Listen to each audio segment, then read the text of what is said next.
तो कहानी की शुरुआत में हमें तबाह हुई दुनिया दिखाई जाती है। पूरी जमीन बंजर हो चुकी थी सिवाय ऑस्ट्रेलिया के एक इलाके के जिसका नाम था green place of different mothers. यहाँ की जमीन में पानी बचा था, खेती करके फल उगाए जाते थे और यहाँ बहुत सी औरतें भी रहती थीं। इसी इलाके में फ्यूरियोसा नाम की एक लड़की एक पके हुए फल को लेने के लिए जब आई तो उसे अपने इलाके के पास कुछ हलचल सुनाई दी। करीब जाकर देखा तो वहाँ बहुत से बाइकर्स थे, जिसमें से एक के बाइक का ऑयल पाइप फ्यूरियोसा काट देती है और जैसे ही दूसरी बाइक का पाइप काटने वाली होती है तो दूसरा बाइकर उसे देख लेता है।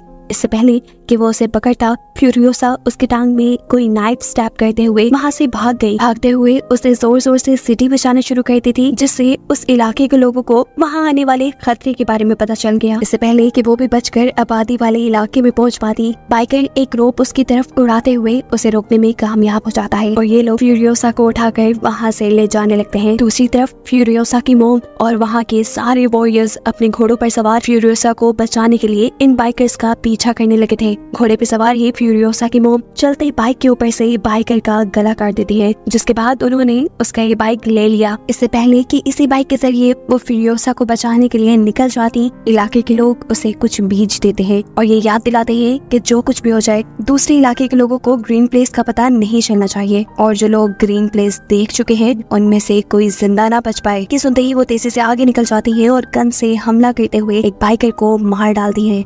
उसके आगे वाले दो बाइकर्स रुककर ये देखने की कोशिश करते हैं कि आखिर क्या हुआ, वो बाइकर क्यों गिरा। तो इन्हें अब दूर से आती फ्यूरियोसा की मोम दिखाई दे रही थी। डरकर इन्होंने अपनी बाइक्स दौड़ा दी, जबकि फ्यूरियोसा ने मौका पाते ही उस बाइक का ऑयल पाइप काट दिया था जिस पर उसे बांधा गया था। फ्यूरियोसा की मोम उस मरे हुए बाइकर की बाइक के स्पेयर पार्ट से अपना बाइक ठीक करती है और उस बाइक का सारा फ्यूल अपने बाइक में डालते हुए दोबारा बाइकर्स के पीछे लग जाती है। चलते चलते अब रात भी हो चुकी थी। बाइकर्स ने जिस बाइक पर फ्यूरियोसा को बांधा हुआ था उस बाइक का फ्यूल भी खत्म हो जाता है, क्योंकि फ्यूरियोसा ने उसका फ्यूल पाइप जो काट दिया था। ऐसी हालत में ये दोनों बाइकर्स आपस में ही लड़ पड़े और मौका पाते हुए फ्यूरियोसा अपने हाथ छुड़वाकर वहाँ से भाग निकली, पर घर पहुँचने में कामयाब नहीं हुई क्योंकि बाइकर्स उसे दोबारा पकड़ चुके थे, जिसे लेकर वो दोबारा अपने इलाके की तरफ निकल जाते हैं। सुबह होने पर हम देखते हैं कि फ्यूरियोसा की मोम बाइकर्स के कैंप तक भी पहुंच गई हैं, जहां उन्हें ग्रीन प्लेस में आए हुए बाइकर्स और फ्यूरियोसा भी नजर आ गई। वो एक बाइकर को शूट करके मार देती है, लेकिन दूसरा बाइकर फ्यूरियोसा को लेकर सही सलामत अपने कैंप में पहुंच जाता है और वहाँ लोगों को ये खुशखबरी देता है कि उन्हें ग्रीन प्लेस का पता चल गया। वहाँ बहुत सारे रिसोर्सेज और औरतें हैं। उसकी ये बात सुनते ही फ्यूरियोसा जान गई कि अब उसके इलाके और इलाके के लोगों को खतरा होने वाला है, कि जरूर अपने लोगों को ग्रीन प्लेस की लोकेशन बता देगा। इसीलिए फ्यूरियोसा होशियारी दिखाती है और इस आदमी के गले में रस्सी का फंदा डालते हुए सबके सामने उसे बाइक से गिराकर मार देती है। आखिर उसने और उसकी मॉम ने उन सभी बाइकर्स को मार दिया था जिन्हें ग्रीन प्लेस की लोकेशन पता थी। अब फ्यूरियोसा को ये बाइकर्स अपने लीडर के पास लेकर जाते हैं, क्योंकि वही है जो इन्हें ग्रीन प्लेस तक ले जा सकती है। बाइकर्स का लीडर चालाक था काफी, वो यहाँ खुद भी फ्यूरियोसा से अच्छा बिहेव करता है और सब लोगों को भी उसका ख्याल रखने को कहता है, ताकि वो उसे झांसा देकर उससे ग्रीन प्लेस का पता चलवा सके। रात होने पर फ्यूरियोसा की मॉम भी इसी कैंप में आ गई। उन्होंने मरे हुए बाइकर के कपड़े उतारकर अपने आप को बिल्कुल उन जैसा ही बना लिया। वो यहाँ असल में फ्यूरियोसा को ढूंढने के लिए आई थी, जिसे ढूंढने के लिए वो हर कैंप में जाते हैं और जहाँ उसे फ्यूरियोसा नहीं मिलती वहाँ के सभी लोगों को शूट करके मार डालती है। जिसके बाद आखिर वो उस कैंप में भी पहुँच गई जहाँ फ्यूरियोसा थी। फ्यूरियोसा को लेने के बाद वो आखिरी लड़की को यहाँ मारने वाली थी, लेकिन वो लड़की कहती है, नहीं, मुझे नहीं मारो, मैं भी तुम्हारी बेटी की तरह यहाँ कैदी हूँ। ये सुनकर फ्यूरियोसा की मॉम ने उसे छोड़ दिया और अपनी बाइक पर फ्यूरियोसा को लेकर वहाँ से भाग गई। लेकिन वो नहीं जानती थी कि जिस लड़की पर वो रहम करके उसे छोड़ कर आई वही उसे फंसा देगी। वो जाकर अपना इमरजेंसी अलार्म बजा देती है और ऐसे बहुत सारे लोग फ्यूरियोसा और उसकी मॉम के पीछे पड़ जाते हैं। दूर से ही इन बाइकर्स ने उनके ऊपर बम से हमला किया, जिसकी वजह से फ्यूरियोसा की मोम के सारे कपड़े जल गए। जिस आग से बचने के लिए उसने अपने ऊपर पहना हुआ आर्मर सूट वहाँ उतारा और दोबारा बाइक पे बैठकर जितना तेजी से हो सकता था उतनी तेजी से वहाँ से भाग गई। बहुत दूर निकलने के बावजूद भी बाइकर बिल्कुल उनके पीछे थे। फ्यूरियोसा की मोम अब ये बात जान गई कि वो इनसे नहीं बच पाएंगी, इसलिए वो बाइक से उतरकर फ्यूरियोसा को बाइक दे देती है और उसे अकेले घर जाने को कहती हैं। साथ ही उन्होंने फ्यूरियोसा को एक पीच सीट भी दिया और कहा कि वापस जाकर इसे जरूर रुका देना, और खुद वो बाइकर्स को शूट करने के लिए यहाँ रुक गई। लेकिन कितने भी लोगों का अकेले मुकाबला करती वो, जल्द ही उसे सारे बाइकर्स घेर लेते हैं। फिरोसा भी इन्हीं लोगों के हाथ लग जाती है और आकर देखती है कि उसकी मोम को इन लोगों ने एक दरख्त से बांधा था, जिनको उसकी आंखों के सामने ही बेदर्दी से मार दिया जाता है। जिसके बाद बाइकर्स का लीडर उसे अपने जैसे कपड़े पहनाकर एक पिंजरे में बांध लेता है और उसे फोर्स करता है वो सब देखने के लिए जिसे वो अपनी एंटरटेनमेंट समझते थे। यहाँ उसने फिरोसा को अपनी बेटी का टेडी बियर भी दिया, जिसे फिरोसा ने गिरा दिया। उससे में बाइकर का लीडर उसे यहाँ से ले जाने को कह देता है। उसके साथ एक बूढ़ा आदमी भी जा रहा था, जो फिरोसा को कहता है, अगर तुम मुझसे लिखना पढ़ना सीख लो तो तुम हमारे लीडर के लिए एक काम का बंदा बन जाओगी, ऐसे वो तुम्हें टॉर्चर नहीं करेंगे। लेकिन फिरोसा किसी की सुनने वाली नहीं थी। वो चुपके से अपने हाथ के ऊपर टैटू बनाती है, इस जगह से ग्रीन प्लेस तक का, क्योंकि उसे उम्मीद थी वो एक न एक दिन ग्रीन प्लेस वापस जरूर जाएगी। और उसे ये भी डर था कि कहीं उस वक्त तक वो रास्ता भूल गई तो, इसीलिए उसने पूरा रास्ता, पूरा मैप अपने बाजू पे ही बना डाला। खैर वक्त गुजरता है और हम देखते हैं कि एक दिन ये सभी बाइकर्स कहीं जा रहे थे तो दूर उन्हें एक लाल धुआं उड़ता दिखाई देता है। उन्हें पता चला कि वहाँ लोग रह रहे होंगे। ये लोग उस धुएं का पीछा करते हुए वहाँ पहुँचे तो वहाँ उन्हें एक वॉर बॉय मिला, जो उन्हें यहाँ के सिटाडेल यानी यहाँ के किले तक ले गया। किले में इमोर्टल जॉय की हुकूमत चलती थी। उसके पास पानी था, वो यहाँ खाना उगाता था और यही खाना वो अपने सोल्जर्स को दिया करता था। उसने अपने सोल्जर्स को ऐसा गाइड किया हुआ था कि वो उसके लिए मरने को भी तैयार थे। ये बाइकर्स जिनके पास रिसोर्सेज की कमी थी, वो इमोर्टल जॉय से कहते हैं कि अगर तुमने हमारे साथ कोऑपरेट ना किया और हमें चीजें ना दी तो हम तुम्हारे साथ जंग कर लेंगे। लीडर की ये बात सुनकर उसका मजाक उड़ाने वाले अंदाज में इमोर्टल जॉय अपने एक वॉर बॉय को मरने को कहता है और बाइकर्स के लीडर को ये प्रूव कर देता है कि तुम लोग चाहे जितने भी ताकतवर हो, मेरी फौज के आगे कुछ भी नहीं, ये सब मेरे लिए मर मिटने को तैयार हैं। उसकी बात अभी पूरी ही हुई थी कि तभी यहाँ उसके लोगों ने इन सभी बाइकर्स के बाइक को लटकी हुई चैन से उठा लिया। बाइकर्स के पास और कोई रास्ता नहीं बचा सिवाय अपने आप को बचाने के लिए यहाँ से भागने के। वो जब यहाँ से भाग रहे थे तो बाइकर्स का लीडर देखता है कि फिरोसा अपने जेल से गिरकर वहाँ एक खड्डे में फंस गई है। अपनी जान पे खेलकर वो फिरोसा की जान बचाता है और ये लोग वहाँ से भाग निकलते हैं। रास्ते में इन्हें एक और किला नजर आता है। इस किले का नाम था गैस टाउन। यहाँ पर ऑयल को रिफाइन किया जाता था, इसके जरिए ही इमोर्टल जॉय के वेपन्स और व्हीकल्स चलते थे। बाइकर्स का लीडर इस किले के ऊपर कब्जा करने का प्लान करता है ताकि यहाँ के ऑयल की वजह से वो इमोर्टल जॉय को ब्लैकमेल कर सके। लेकिन मसला ये था कि यहाँ की भी सिक्योरिटी काफी सख्त, जिसे चकमा देने के लिए वो अपने काफी सारे लोगों को वॉर बॉयज में बदल देता है और गैस टाउन के गेट तक पहुँचता है। ये लोग उनके लिए गैस टाउन का जब गेट नहीं खोलते तो बाइकर्स का लीडर अपने ही भेस बदले हुए लोगों को मार देता है, उन लोगों को ये बावर कराने के लिए कि इन्होंने इमोर्टल जॉय के किले के ऊपर कब्जा कर लिया और उनके लोग अब उसके गुलाम हैं। ये देखते हुए गैस टाउन वालों ने भी उसके लिए ये दरवाजे खोल दिए। गैस टाउन पर कब्जा करने के बाद सबसे पहले बाइकर्स का लीडर यानी डिमेंटस इस टाउन के लीडर की फिंगर्स काट कर इमोर्टल जॉय को भेजता है, जो देखकर इमोर्टल जॉय जान गया कि अब आहिस्ता आहिस्ता डिमेंटस के हाथ पावर आ रही है। उसकी सारी की सारी पावर उस ऑयल की वजह से है जिसके ऊपर अब डिमेंटस ने कब्जा कर लिया है। इसीलिए वो डिमेंटस को मीटिंग का पैगाम भिजवाता है। डिमेंटस और चाहता ही क्या था, उसे तो खुद बेसिक सप्लाईज चाहिए थी जो इमोर्टल जॉय के पास थी, जिसकी डील करने के लिए वो गैस टाउन के लीडर को लेकर उसके सामने आ जाता है। गैस टाउन का लीडर इमोर्टल जॉय का भाई था और काफी बीमार भी। उसके बॉडी के कई फंक्शंस उसके जिस्म पे लगी मशीन्स के जरिए होते थे। डिमेंटस इमोर्टल जॉय को ब्लैकमेल करने के लिए उसके भाई को इसी मशीन के जरिए पहले टॉर्चर करता है और फिर जान से ही मार डालता है। जिसके बाद उसने इमोर्टल जॉय से कहा, मैंने पूरे गैस टाउन के अंदर बॉम्ब लगा दिए हैं, जिन बॉम्ब्स को एक्टिवेट या डिसेबल करने का तरीका सिर्फ मुझे ही पता है। अगर तो तुम अपने गैस टाउन को बचाना चाहते हो तो सीधी तरह मुझे गैस टाउन का लीडर बना दो, नहीं तो तुम्हारे हाथ तुम्हारा गैस टाउन भी नहीं रहेगा। वो जब ये बात कर रहा था तो इमोर्टल जॉय की नजर फिरोसा पे थी। इमोर्टल जॉय कहता है, ठीक है, मैं गैस टाउन तुम्हारे नाम कर दूंगा, पर इसके बदले मुझे तुम्हारी बेटी और एक बाइकर चाहिए। फिरोसा इमोर्टल जॉय की बात करते हुए कहती है, मैं इसकी बेटी नहीं हूँ, इन्होंने मेरी मॉम को मारकर मुझे किडनैप किया है। फिरोसा की इस बात से डिमेंटस को भी गुस्सा आ गया। वो उसके हाथ से अपनी बेटी का टॉय ले लेता है और उसे इमोर्टल जॉय के हवाले करके यहाँ से चला जाता है। फिरोसा को अब ऐसी जगह ले जाया गया जहाँ पर इमोर्टल जॉय की बहुत सी बीवियां रहती थी। फिरोसा भी अब इनकी तरह ही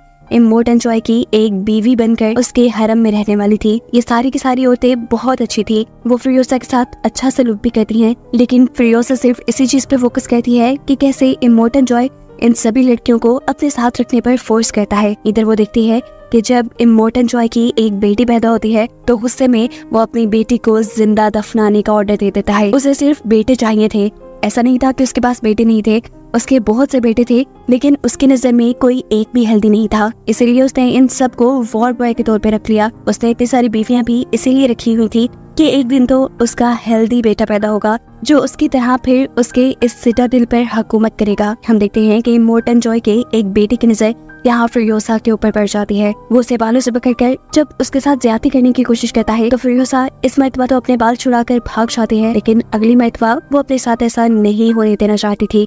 वो जानती थी कि ये लड़का उसे दोबारा तंग करेगा, इसीलिए उसने अपने सारे बालों को उतारकर नेट और वैक्स के जरिए एक विग बना ली। इस टाइम हम देखते हैं कि उसके पास उसकी मोम का दिया पीच सीड भी था जो उसने आज तक संभाल के रखा था। अगली मर्तबा जब दोबारा वो लड़का फ्यूरियोसा को तंग करने के लिए आया और उसने उसके बाल पकड़े तो फ्यूरियोसा अपने विग को उसके हाथों में छोड़कर वहाँ से भाग गई। वो लड़का भी उसे ढूंढने के लिए उसके पीछे भागता है, लेकिन दरमियान में उसे अपना ही भाई मिल जाता है जो उसे पूछता है, तुम यहाँ क्या कर रही हो? इस लड़की के पास कोई जवाब नहीं था। वो अपने हाथ में पकड़ी हुई फ्यूरियोसा की विग भी वहाँ फेंक चुका था क्योंकि उसे डर था कि कहीं उसके डैड उसे देखकर उसको सजा न सुना दें। खैर वो यहाँ फ्यूरियोसा को ढूंढने की कोशिश तो बहुत करता है, लेकिन फ्यूरियोसा मिलती नहीं क्योंकि वो यहाँ अपने आप को एक लड़के की तरह बना चुकी थी। ऐसे उसने अपनी इज्जत भी बचा ली और उसे सिटाडेल के अंदर काम भी मिल गया। उछलने कूदने में तो वो बहुत तेज थी, इसलिए उसे काम भी आ गया था इमोर्टन जॉय की बड़ी बड़ी मशीन्स के अंदर चेन्स को फिट करने का। वक्त गुजरता है और हम देखते हैं कि 15 साल बाद अब फ्यूरियोसा बड़ी हो चुकी है। कोई भी उसे पहचान नहीं पाया कि वो लड़की है, वो भी इसलिए क्योंकि आज तक फ्यूरियोसा ने गूंगा बनने का नाटक किया और साथ ही इमोर्टन जॉय के वो सारे रिचुअल्स पूरे किए जिसके जरिए उसे यकीन आ गया कि फ्यूरियोसा भी उसके लिए लॉयल है। इस मर्तबा इमोर्टन जॉय इन्हें एक बड़ी सी ड्रिल बनाने का काम देता है जो कि किसी भी चीज को आसानी से तबाह कर सकती थी। ये लोग ऐसी ही एक मशीन बनाने में कामयाब हो भी जाते हैं जिसे ये लोग एक ट्रक के साथ अटैच करके जैसे ही उसे पहली टेस्ट ड्राइव के लिए बाहर लेकर जाते हैं तो इसके ऊपर डिमेंटस के लोग हमला कर देते हैं। डिमेंटस के लोग पैराशूट्स के जरिए इस मशीन पर और वॉर बॉयज के ऊपर बॉम्ब से हमला करते हैं। जैक जो कि इस ट्रक को ड्राइव कर रहा था वो ये ट्रक रोकता नहीं बल्कि चलाता रहता है। डिमेंटस के लोग इस ट्रक के ऊपर भी हमला कर देते हैं जिसकी वजह से इस ट्रक में एक मेजर फॉल्ट आ चुका था। इस वक्त फ्यूरियोसा बहादुरी दिखाती है और चलते ट्रक के नीचे जाकर उस फॉल्ट को ठीक करने की कोशिश करती है ताकि जैक इस ट्रक को तेजी से यहाँ से भगाकर ले जा सके, पर उसकी ये कोशिश नाकाम करने के लिए डिमेंटस का एक आदमी भी ट्रक के नीचे आ गया। वो ट्रक के नीचे एक बॉम्ब प्लेस कर रहा था। फ्यूरियोसा न सिर्फ उसे लड़ती है बल्कि उसे मारकर गिराते हुए वो उसका बॉम्ब भी अपने ट्रक से डालने पर कामयाब हो चुकी थी। इसके बाद वो ट्रक का फॉल्ट ठीक करते हुए ट्रक के अंदर भी आ गई। ट्रक के बाहर की तरफ डिमेंटस के बाइकर अभी भी वॉर बॉयज को मार रहे थे और जब वॉर बॉय डिमेंटस के छोटे से ट्रक पर हमला करता है तो उस ट्रक का एक्सीडेंट होकर वो ट्रक रिग ट्रक से टकरा गया जिसकी वजह से फ्यूरियोसा को झटका लगा और उसके सर पे लगी हैट उतर गई। उसके उड़ते हुए बाल देखकर जैक के सामने उसका राज खुल गया कि वो एक लड़की है। ये लोग अभी अपनी जंग के ऊपर ध्यान देते हैं और फ्यूरियोसा तीर से हमला करते हुए उड़ने वाले बाइकर्स को मारने में कामयाब हो जाती है। अपने दुश्मनों को खत्म करने के बाद उसने जैक को गन पॉइंट पे ले लिया क्योंकि वो जानती थी कि जैक अब उसके लिए मसला खड़ा कर देगा।